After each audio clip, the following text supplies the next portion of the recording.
Hello, this is Mary from Casing the Cover, and as library brats, my co-host Jen and I happen across numerous crappy covers, atrocious authors, sad titles, and the occasional masterpiece. We spend an unhealthy amount of time decoding how cover designs can be humorously contrary to the story within, and how publishers lure unsuspecting readers. Should you judge a book by the cover? Join Mary and Jen on the case to find out. Hello, this is Casing the Cover. It's there's no intro this week. It is the end of the year. Christmas is in a week. We are recording last minute. This is going to be our year wrap up, and we are neither of us sane today. Sorry in advance. I am Mary, and with me, as always, from a distance, is my co-host Jen. Hi, Jen. Hello. Yes, we are from a distance, but always so close together. Something like that. It's a weird week. For those of you who didn't catch our little 30-second explanation last week, we lost an episode this month, so this is kind of our one episode for the month. I hope this one is okay. We had some audio issues on Jen's end last week. I was abducted by aliens. I'm pretty sure that's just par for the course for 2020. They returned me, though. I think I'm mostly intact, except for possibly part of my brain. That sounds about right. When I went to edit our episode last week, it literally sounded like one of those voice converters that makes you sound like an alien. What I think we will do is maybe save our slideshow for whenever the next time we get to do a live show is, and we will share it with an audience, and that will be fun. But in the meantime, we decided to do kind of a wrap up of our year, talk about what we did and did not like of our books this year that we read for the pod. Maybe talk about some stuff we read off pod that maybe wasn't interesting enough to make it onto the pod. Oh, it was interesting enough. There just wasn't enough time. Well, I read so much. At least on your end. On my end, I read things that didn't deserve to be on the pod. And then we might give a little preview of some stuff we're going to be doing next year, a couple of the interviews that we have lined up. Also, I have a proposal for Jen. For an episode idea. So why don't I let you start? Because Jen read like 5 books that didn't make it onto the podcast, and a couple of them are getting saved for next year. But are there any you'd like to dump now that you don't think you can do a whole episode on? Well, okay, so I read a lot of nonfiction as well as fiction, and right now I'm pulling up my list of books that I read in 2020. Your catalog of books you read. Oh my gosh. So here it is, my grand total, and I will be finishing another book today, is 33 books I read this year. So of those 33 books that I read, some of the ones that are probably not going to get talked about, but I thought were really notable, even though they're nonfiction, and they had some interesting titles at the very least. Some of the covers weren't really that interesting. The titles that were interesting were The Immortal Life of Henrietta Lacks. It's a good title. Which is about the woman who, she didn't really donate her cells. They kind of stole her cells to create the HeLa cells that are used in labs like all over the world. You probably, if you've ever had anything like, I don't even know how to put this, like Henrietta's cells have been in space. They've done everything with these cells. They've used them to create vaccines and just everything. So it's kind of a sad story, but an interesting story because like her family didn't profit from this at all. But, that's what it is to be a woman of color in the 1950s. And let's see, what was another one? I read like everything that the guy that wrote Sapiens, and right now I'm totally unprepared because I don't have his name on here. He wrote Sapiens, Homo Deus, and 21 Lessons from the 21st Century. These are good books. Like, read them all. They're amazing.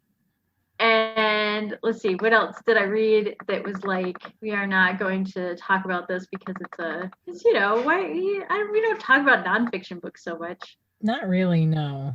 Predictably Irrational, which I also thought was a very interesting title.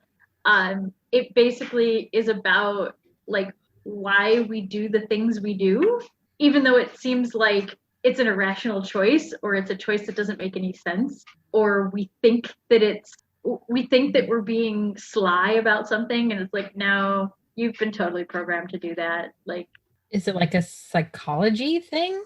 it's a little bit psychology, a little bit economics. Okay. Because, like, it's how advertising works and how I read weird books, Mary.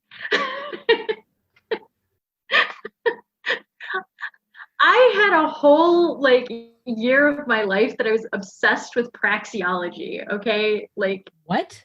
praxeology. Explain. Praxeology is not what we do, but the why of what we do. Okay. So, like, instead of saying, like, oh, well, you know, you're a person who is late all the time, or you're a person who is on time all the time, or you're a person who does this or that, and this is why. So, and why we have to have, like, why traffic lights work, and why it's weird. I don't know. I do weird things, Mary. I'm sorry. Well, I already knew that. So yeah, those are, and then of course, you know, I listen to a lot of audiobooks since you introduced me to, like, the joy of audiobooks. Mm-hmm. I started re-listening to books that I had read years ago. So, like, Turn of the Screw and Brave New World. I've read those, but I read them so long ago, you know, I don't remember them very well, but I thought I'm going to listen to it. And then if I doze off in the middle of it, then it's okay, because I kind of already know the story. Right. So yeah, those are the crazy things that I listen to that we probably will not ever talk about. And I'm already starting my list for 2021 of books that I must read. Oh goodness. Yeah, my list of off-pod books is much shorter than yours. Go figure. The only things that I've read that maybe will come back around, because I know we want to do a follow-up episode eventually on, maybe we could do that early in the year too, on like sequels to the books we read this year, because you wanted to read the sequel to Medusa. I wanted to read A Beautifully Foolish Endeavor, which I got about halfway through, and then it was November and someone forced me to do NaNoWriMo, and so I haven't finished it yet. The main thing I read off pod this year was the All Souls trilogy. My God. So a few months back, I kept seeing ads on Facebook for A Discovery of Witches, which was this fantasy drama romancy TV show. And I got it from the library and I watched it, and it was okay. It was very, very a fantasy drama romancy TV show, and the leads were good, and it wasn't bad. And I was like, this is interesting. But because of COVID, the second season got delayed. And so I was like, well, I want to know what happens. Oh, go figure, there's an entire book trilogy. And so I got the book trilogy on ebook, because they're popular enough that they were not available. The only way to get it was the collection of all 3 books in one checkout, which was over like 8,000 ebook pages long. Oh my God. And I only had 2 weeks.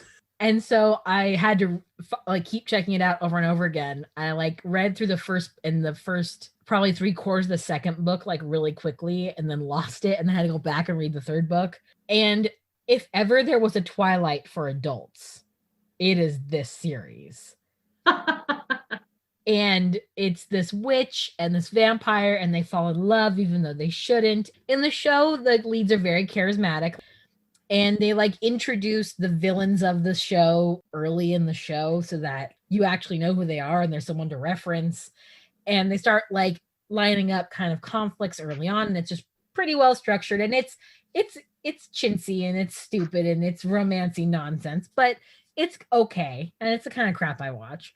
But the book, the main guy is so unlikable. Like, they cut out all his asshattery for the TV show, because he's way more controlling in the book, and he's kind of just an asshole in the book. And it is totally like if Edward Cullen were a little older and also even more of a controlling douchebag and wasn't trying to hide it. And if Bella were intelligent and was just ignoring all the red flags. This is very cringy. It was so cringy, and I read all of it. Jen. Well, I'm very proud of you. And there is, the magical vampire pregnancy element, and there's time travel, which everyone that likes the series is like, oh, the time travel's so great. No, it's really boring. And these books don't introduce the bad guys like until you have to face the bad guys. Like, so the plot of the book is that there's vampires, there's witches, there's demons, and there's humans. And the vampires and the witches and the demons, they're all like underground, and they don't associate with each other. They're not allowed to really, and they don't show themselves to the humans, and they're all very secrecy. And there's like a witch that's after her because she's super mega ultra Mary Sue and has all the magic. And there's a vampire that's after them, and there's another witch that's after them, and another vampire. There's like 4 different people that come after them. And in the book, you don't know these characters exist until they're literally trying to kill them, and then they're like defeated 2 minutes later. It's bad. It's really bad. The plotting is bad. See, and you mentioned that we both did NaNoWriMo in November, which, by the way, you kicked my butt at. You finished before me, and you wrote like 300 more words than me or something like that. Yeah, and like I think about how our NaNoWriMo novels probably have more plot than what you just explained. Oh, mine doesn't. Okay, mine might not either, because I did a find replace because I used a lot of swears in my NaNoWriMo novel, probably more swears than I've ever used in my life in writing. And I did a find replace just for the F word. And it exists a total of like 298 times or something. So these books, like, I won't claim that my writing is my NaNoWriMo novel is better, but my NaNoWriMo novel also hasn't been published and made into a TV series. That's what I mean. Like, people write these novels and think that, oh, well, it's just going to be junk or whatever. And I'm like, yes, but if you have a good editor and you're willing to put the effort into it, it's probably going to be good. Because this stuff gets published. Well, and part of the reason why I didn't want to talk about them on the pod is because the covers are also really boring. Like, there's nothing interesting about the covers.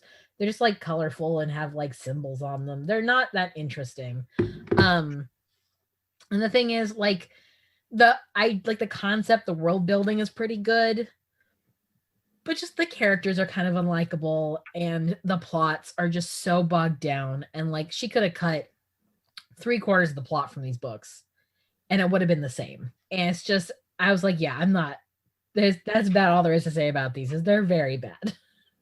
And I'm still going to watch the next season of the TV show. See, but you make it sound like the TV show is pretty good, though. TV show, well, it's not great, but it's better. Because the TV show was like interesting enough to keep my interest. It was better paced. They introduced the villains early enough in the show that they were actually threats. They cut out a lot of the extra nonsense. Like in the books, there's like full chapters where they go to like vampire yoga, and they cut all that out of the TV show, thank God. And like, they cut out a lot of the extra fluff. And like I said, they make the lead a lot more charming and a lot less obnoxious and controlling and just kind of unlikable. And they cut out a lot of like the extra characters that are introduced last minute. And so, yeah, it helps. The show definitely has made some choices that make the story a lot, that like play on the strengths of the story, and got a really good charismatic cast to kind of lead the story and cut the extra. So that was the big thing that I read this year. I also started Axum's End, but I haven't finished it. I'm listening to the audiobook right now. But yeah. I kind of devour books, and now that I have the audiobook, you've hooked me on this audiobook thing. And I haven't quite got into it as far as like listening to like fiction that I haven't read before, if that makes sense. So like I listened to And Then There Were None, Turn of the Screw, and Dune I listened to because I've read those before. Yeah. And I just wanted kind of like something to listen to.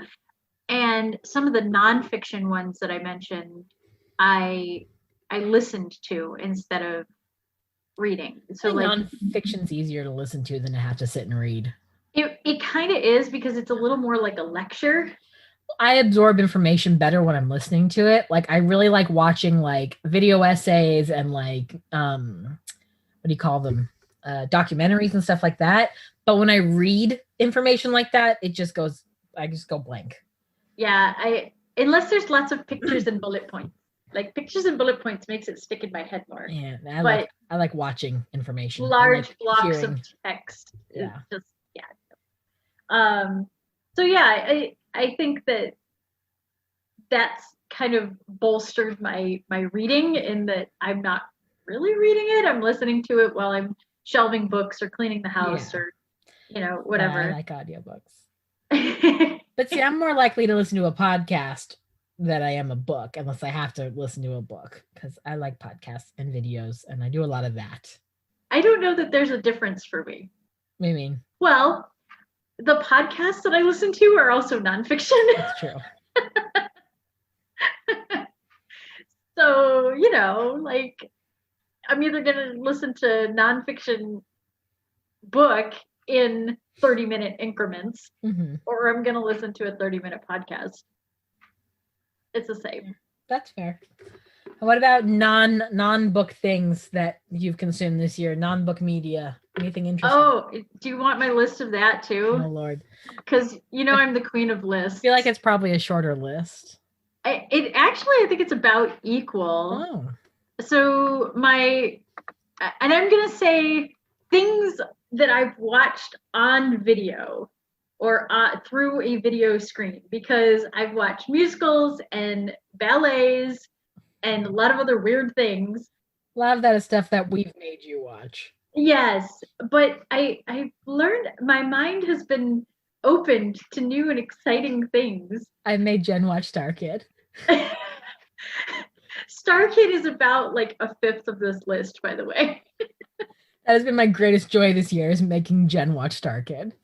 So yes, you introduced me to Star Kid, and our friend Katie introduced me to Matthew Bourne ballets. And they are way weird, but super interesting. I haven't seen any of these yet, because I kind of came in too late to see a lot of these. And I think they want to do Nutcracker next, which I don't know if I'm going to be tuning in for yet. Well, we will hold off to watch that one. I want to watch that one. Because, yeah, we have to watch this. So, yeah, that is 37. I've watched 37 things this year. And I've watched quite a few TV series, though. I've watched a whole bunch of, like, Netflix TV series and things like that, because I watch this kind of stuff at night before I go to bed. And there are 30 of those. So I have consumed a lot of media this year. I always consume a lot of media, but I don't keep track of mine. So I'm trying to think of anything notable. We watched Love and Monsters, which we thought was really cute. Obviously, like me and Daniel, our big thing that has always been we go to the movies, and we didn't do that this year. And nothing really great came out this year because all the big releases got pushed back. And like we were waiting for The Mandalorian to finish, so we are not caught up on Mandalorian yet. And we were waiting for The Boys to finish. We're not caught up on The Boys yet. So like a lot of our big media viewing this year we haven't done yet. And I'm waiting on WandaVision. Oh my God, I just want WandaVision. That's all I want. I totally want to see that. All I want. Okay, apparently you and I need to watch WandaVision together, because every time I mention it to Max, he's like, what? I'm streaming it the day it comes out, man. I am binging it as soon as it's available. I think that's going to be a week-to-week release, though, like Mandalorian. Here's what's been a problem for me, is part of the problem is this year, because the lack of media, a lot of companies that were doing drop releases on entire series decided to do week-to-week this year. And oh my God, I hated it so much, because I am not a week-to-week watcher. I like to watch like 2 or 3 episodes at a time and be done in a week. Yeah, more like watching a movie. Right. Like it's a good gap of time. You don't have to wait to get through the cliffhanger. Because what I've found is when you watch week-to-week television, a lot of times they'll leave you with cliffhanger. You're waiting for a week to watch it. Then you watch it. It's like, oh, the conclusion sucked. I waited a week for that. Like I'd rather just zip through that to the next good thing. And I used to really like the show Once Upon a Time, which is a really stupid, bad show, but I loved it. It was so dumb. And like they do this big cliffhanger, and then like the conclusion the next like 3 weeks later when they come back to it would always be such a letdown that I just stopped liking week-to-week television. I can't do it anymore. Yeah, so I'm not, and it sounds like I'm a big time media consumer here because now that I look at the list of craziness that I have, but I'm super particular about it. Nah, 30 TV shows in a year is not that much. And well, it's 30 TV shows and 37 other like non-serial, but yeah, it's like one a weekend, kind of how it looks like it falls in that way. But yeah, it's fun to do this stuff. Like I think I've consumed a lot more this year because we've been kind of hanging out on the weekends on Friday nights watching something or binge watching something. And so that's been a big part of why so much of my media consumption, because I don't think I've ever watched this much stuff. No. This is a lot for me. Yeah. I think that if we ever have enough people to warrant a Patreon, our bonus podcast will be Mary explaining movies to Jen that she hasn't seen. Yeah. And we could go on with that for years. Because Jen doesn't watch a lot of movies and she doesn't understand any of my references. How about comics and web comics? We've been reading the same one. Well, yeah, but I've read a couple actually. No, I've only read one. I'm trying to get you to read The Cursed Princess Club because it's adorable and stupid. And I think I started it, but I only got like a couple episodes into it and it was okay. I mean, I'm obsessed with Lore Olympus. I'm fast passing now. It's like 50 cents an episode. And so I'm doing it. It's my weekly indulgence as I'm fast passing Lore Olympus. It's so good. I cannot wait for them to come up. They're doing a series. Jim Henson is animating a series and I'm so excited. Yeah. That one, yeah. That is a good one. You got me hooked on that one. I love Lore Olympus. It's so good. It's so good. What else? Is there anything else interesting happening this year? Not really. There's nothing that really stood out to me as like a must-see thing this year. The only thing that was great this year that I watched was the 4th season of The Crown, which was excellent. Because I'm into history to a degree. I really like the history of England, especially the royal family stuff. I really like, and think The Crown is just such a good show. And last season it was kind of boring because it was kind of in between royal scandals. And then this year was Margaret Thatcher and Princess Diana. It was a season. Oh, wow. Yeah, it was a season. That's a season, all right. My gosh. Yeah. The 80s, man. Yeah, and you say that the 80s, like you don't really have living memory of that, do you? No, I don't. I was not alive in the 80s. But that's when there was a lot of stuff happening with the royal family. Mountbatten was assassinated by the IRA, and Margaret Thatcher became the first female prime minister, and Charles married Diana, and all that shit happened during this season. Literally all of it. Yeah. So it was a great season. It was so good. So this is now showing the age difference between Mary and I. I have a vague recollection because I was young still, but like I have vague recollection of the craziness that was the 80s and the 90s. And I remember, I vividly remember when Princess Diana died. What year was that? It was 90 something. I'm sure I'd have to look it up, but like mid-90s. Yeah, I remember like where I was when that happened. Yeah, they haven't gotten to that yet. I have a feeling the next season will be probably like start with the death of Princess Di, and we'll go through like the Iraq War and like that kind of stuff. And the last season will probably be COVID. Because they basically do like a decade at a time, but it's not always like just the 80s. It'll be like from 79 to like 91 kind of. Sometimes it'll be like decade-ish. Yeah. So they kind of ended off with, I think, they didn't end with Diana and Charles getting divorced this last season. So I'm thinking that maybe they kind of will jump a couple years in an episode sometimes. I'm thinking the next season will probably be like the downfall of their marriage and her death, and then kind of going into the early 2000s and kind of dealing with 9/11 and all that, because that affected them too. Yeah. Not as much as some other stuff did, obviously, but like they touch on like England's reaction to stuff that happens in the US too, because like there's an episode about the Kennedy assassination and things like that. And so we'll see some of that, and I'm sure that's going to be a thing that because they have 2 more seasons planned. So you've got a friend, you've got a fluffy friend. I have a fluffy friend. He's been my fluffy friend all day today. He's like, I don't know if you could heard that. I kicked my fluffy friend out. So next year, what are we doing next year? I don't have any books in the pipeline. You've got a couple to review still. Yes. But we do have some author interviews lined up. Do you want to talk about those a little bit? Yes. So we do have at least 2 author interviews. We've got, we're hoping to talk to Judith Starkson. And one of us has got to read her book yet, and we're working on that. We're having some technical difficulties with the ebook. And we already read 2 of the books that I had talked to the authors, and hopefully we will talk to them.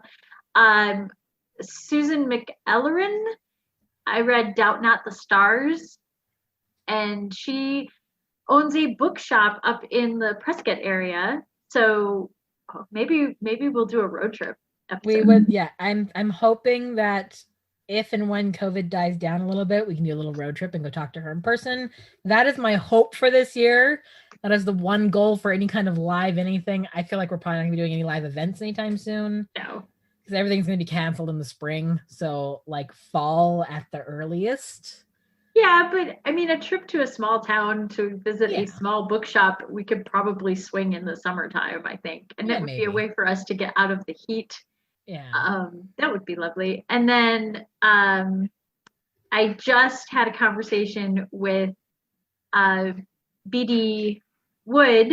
I hope I said that right. She's the one that wrote the Eternal Samurai.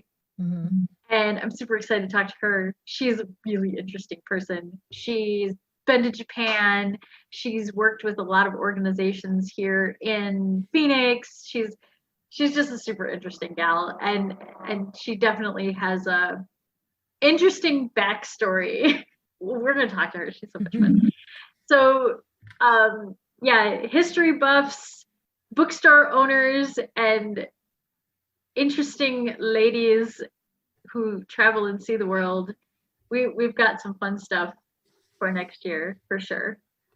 Yeah. So no books per se, but we've got people lined up.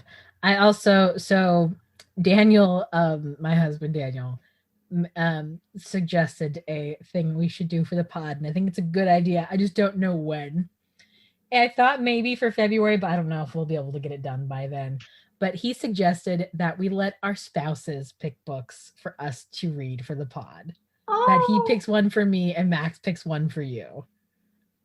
Okay, I would be totally on board with this, but I already know Max will be like, "What? See, you're laughing. You already know what he will pick for me to read.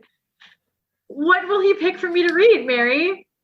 Some political nonsense? I don't know. No, James Bond. Let me read it. Fleming book.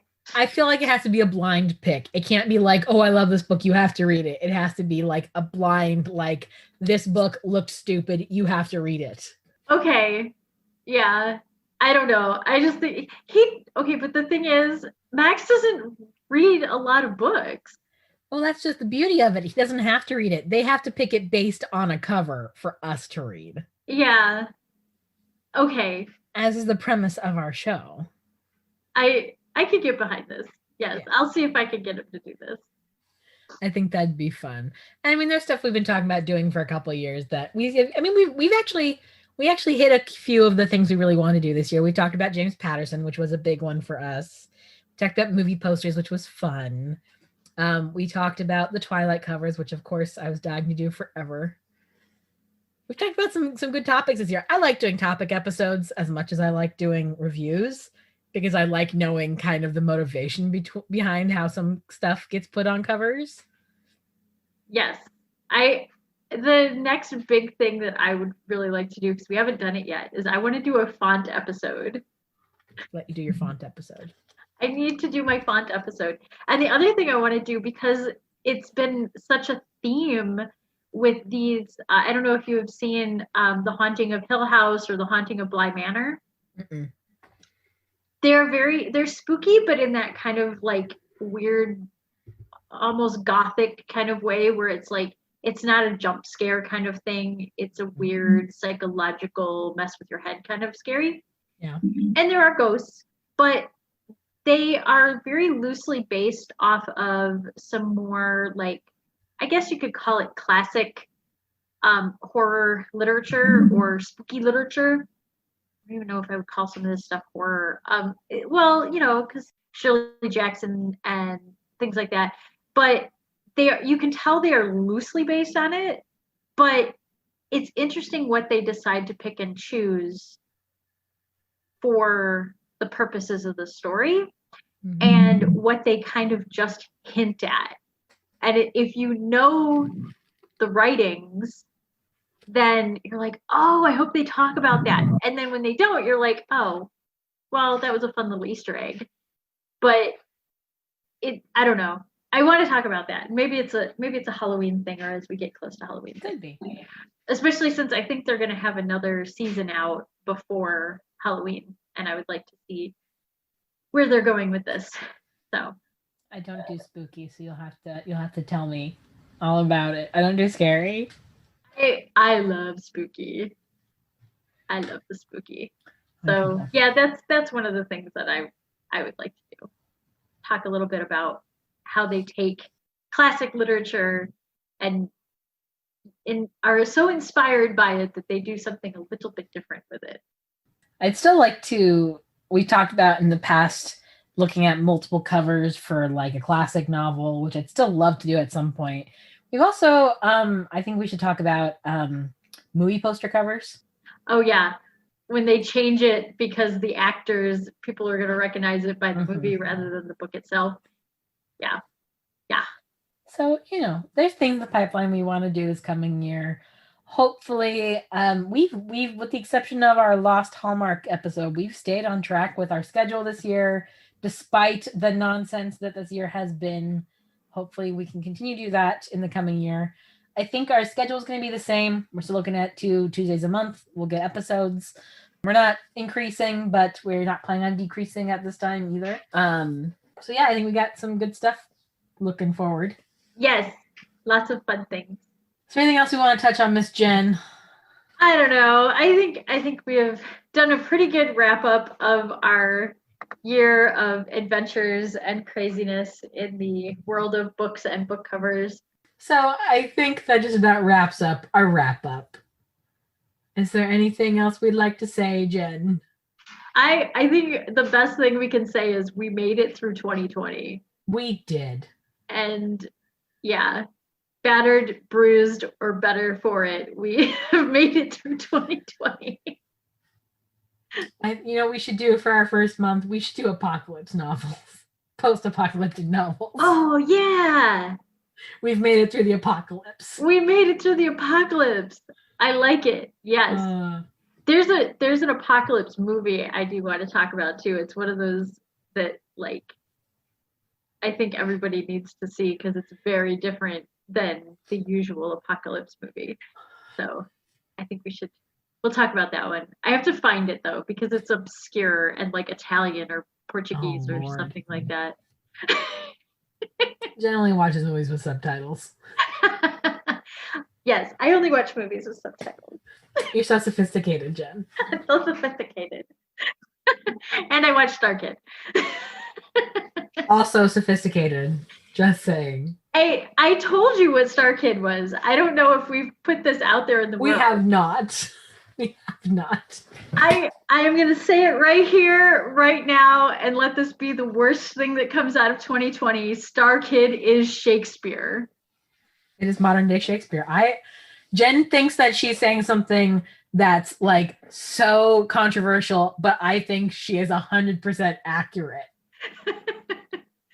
Star Kid is Shakespeare. I need that on a button. It is for the masses. It is pop culture referential. It is Star Kid. It's Shakespeare. And it's freely available to the masses because they put it on YouTube.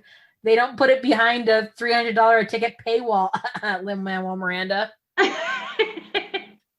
Yes. Yes. So I guess that's how I'm going to end 2020's last episode with Star Kid and Shakespeare. I pushed Mary over the edge. It's a good place to end it. All right. Well, until next year, y'all. Goodbye. Thank you so much for cracking another case with Mary and Jen. To learn more about Casing the Cover, follow us on Facebook and Twitter at Casing the Cover. To contact us or suggest a book, email casingthecoverpod@gmail.com. New episodes of Casing the Cover release the second and fourth Tuesday on YouTube, Apple Podcasts, Spotify, and Stitcher.